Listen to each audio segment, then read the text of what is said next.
Tervist! Minu nimi Neeme ja Väints on mind seekord täiesti üksi jätnud, nii et ma ei saa kellegagi kätt suruda, ainult iseendaga. Tänaseks teemaks on jätk õlivahetusele. Ja jätk selles mõttes, et kui see õlivahetus oli jäänud sügisel tegemata, siis eelmine kord tegime ta kevadel kenasti ära. Nüüd, kui need suured valged hanged siit lõpuks veeks ja siis kuivaks teeks muutuvad, on kõigil hirmus kihutama minna. Selleks peaks tsikli tegelikult üle vaatama. Ja tsiklil on teatud ports sõlmesid, mis tuleks profülaktika mõttes kevadel üle käia, et ei juhtuks kõige halvemat.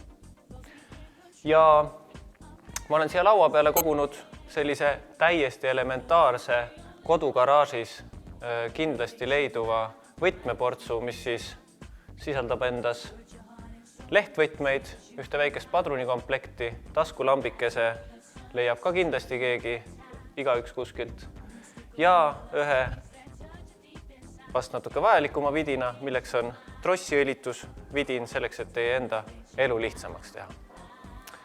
Lisaks vidinatele on mul olemas spikker. Kuna me siin SkyMotos sisse tulevate töölehtede järgi teeme ka kevadist tehnilist kontrolli, siis siia taha on spikerdatud tegevused ja punktid, mis tuleks üle vaadata. Ja vot kõikidest nendest me siin praegu lähtumegi. Esimeseks asjaks siis kõigepealt peale seda õlivahetust kindlasti kõik tegid kenasti õlitaseme järelkontrolli, panid mootorid tööle, lasid natukene õlil settida, valguda alla ja siis tuleb üle kontrollida, milline see õlitase reaalselt nüüd on. Õlitase peaks siis jääma miinimumi ja maksimumi vahele ja peale õlivahetust võiks ta olla maksimumtaseme lähedal.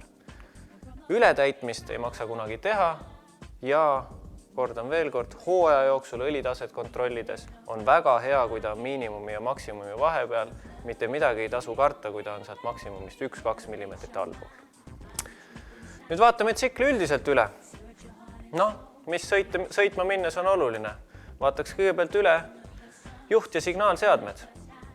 Selleks süüde sisse, kontrollime üle, kas töötavad tuled, lähituli, kaugtuli, suunatuled võiks justkui toimida ja tuudukene võiks ka törtsuke häält teha. Lisaks esiotsa tuledele, mis teeb märgatavaks vastutulijale, on kindlasti oluline, et taga töötaks nii gabariittuli kui ka stopp-tuli. Ja stopp-tuld loomulikult peaks katsetama nii jalgpiduriga kui siis käsipiduriga.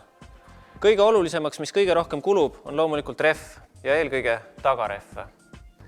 Palju on tagarehvi minimaalne mustri sügavus tsiklil, see jääb alla millimeetri minimaalne mustri sügavus, aga soovitan kindlasti mõelda rehvide vahetuse peale, kui Eesti tingimustes tõepoolest see millimeeter mustri sügavust on ainult järgi jäänud. Vihmaseid ilmasid on palju ja vihmase ilmaga on muster väga olulise pidamisega. Teine, mida nüüd jälgida, selle rehvi puhul seda näidata ei saa, kuna see rehv on suhteliselt sellises sõidetavas korras, et ei oleks mustri lõigete põhjas nähtavaid pragusid. Nähtavad praod viitavad siis sellele, et rehv on kas vananenud või mingil muul põhjusel on hakanud kummisegu kergelt pragunema. Lisaks rehvi üldisele seisukorrale võiks üle vaadata rehvi rõhu.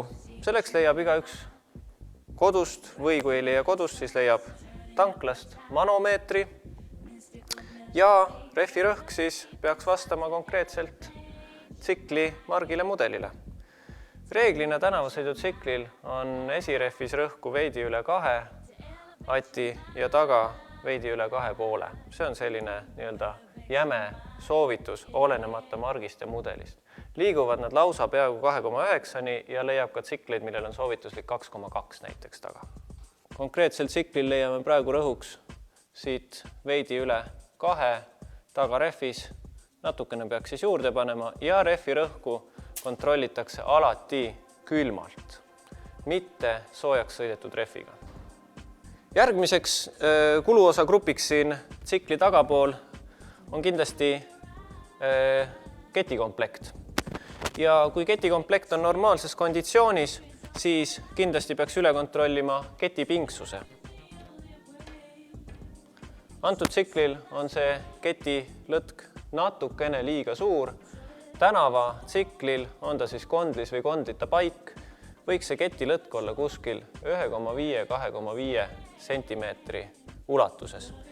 Ketilõtk mõõdetakse siis nii-öelda 2 tsentri vahelt ehk siis tagumise ketiratta ja esimese ketiratta keskkohast ehk siis kuskilt kiige algusest. Selle koha peal peaks siis olema lõtk eelmainitud tolerantsi ulatuses. Eemaldudes sellest konkreetsest tsiklist, vähemasti mõttes, siis Endurokal võiks olla lõtk veidikene suurem, kuna tegemist on pikema tagavedrustusega ja seetõttu peab olema ketil rohkem võimalust pingule tõmmata. Ja Crossikal on see lõtk veelgi suurem. Crossikal on siis hästi lihtne reegel see, et kett peab ulatuma siit vastu plastist kiige kaitset, aga ei tohiks käia vastu siis kiige metallosa. Hästi lihtne reegel. Kui keti pingsus on okei, siis igaks juhuks mainin ka ära keti nii-öelda kulumise astmed. Seda näeb tegelikult nii tagumise ketiratta pealt, kui siis tõstes ketti siit tagumise ketiratta pealt, üritades teda viia siit ketiratast veidi eemale. Konkreetselt tsiklil on kett väga heas seisukorras, küll veidi must ja räpane, selle võiks ära pesta ennem hooaja algust. Aga kui siis siit pealt on tuntav tugev lõtk niiviisi, et keti ja ketiratta vahelt hakkab juba valgus läbi paistma, siis on kett kas varsti vahetamist vajav või juba täiesti omadega õhtal.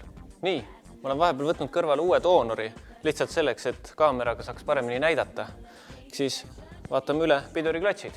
Antud tsiklil on pidurisadul jube heas asendis piduriklotsi kulumise näitamiseks. Ja kõige elementaarsem tegevus ongi see, et võtate taskulambi ja vaatate, palju on siis pidurikatte friktsioonpinda järgi jäänud.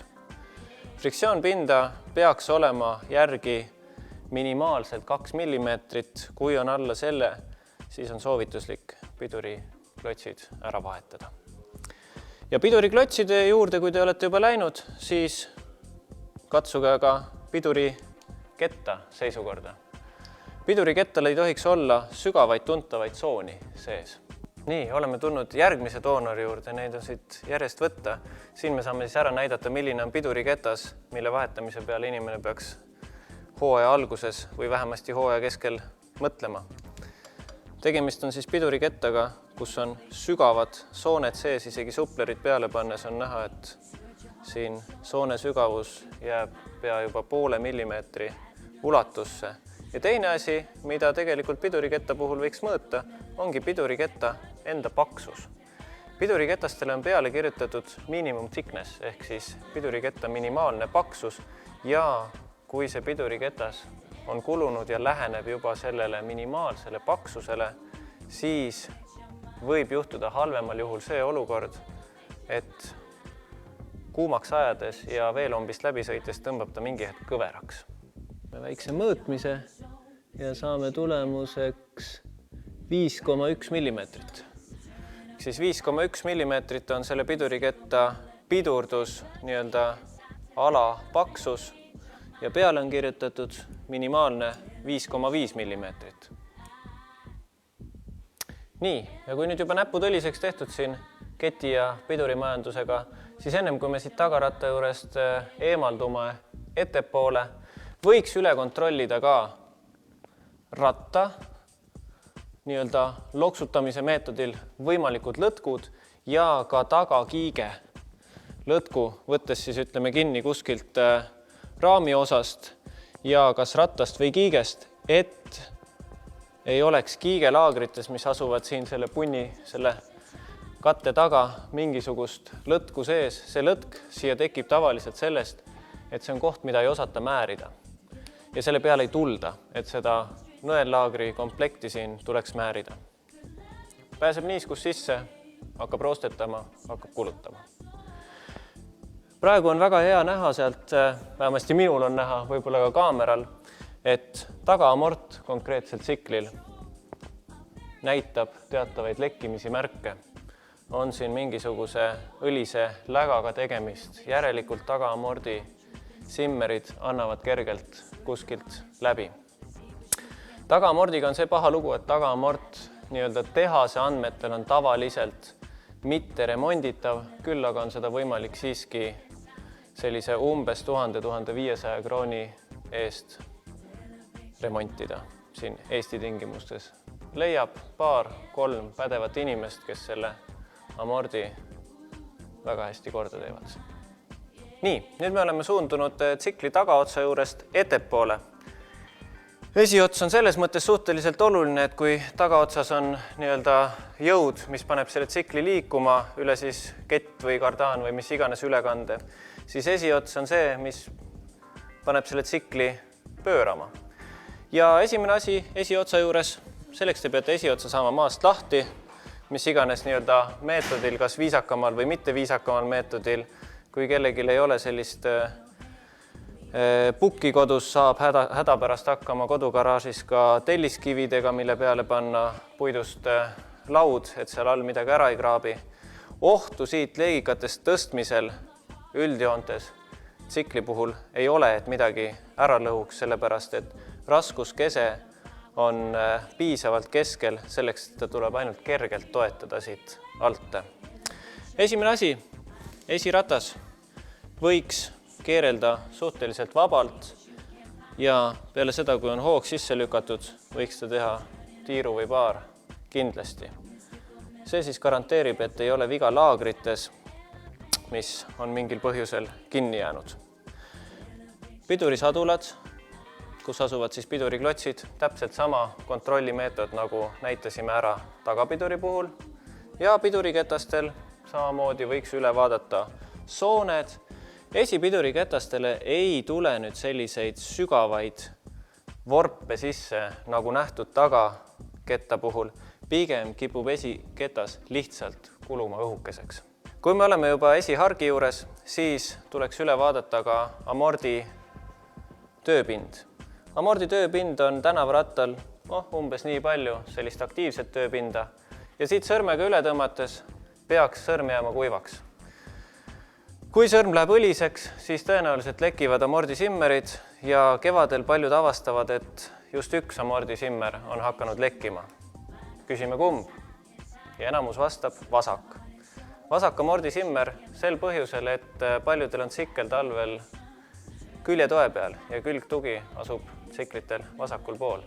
Ja seetõttu siit esiratta pealt saab vasak amordisimmer nii palju koormust, et ta lihtsalt venib sutsukene ovaalseks ja hakkab siit vasakust amordi torust lekkima.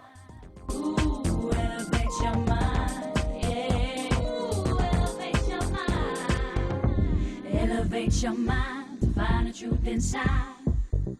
Search your heart.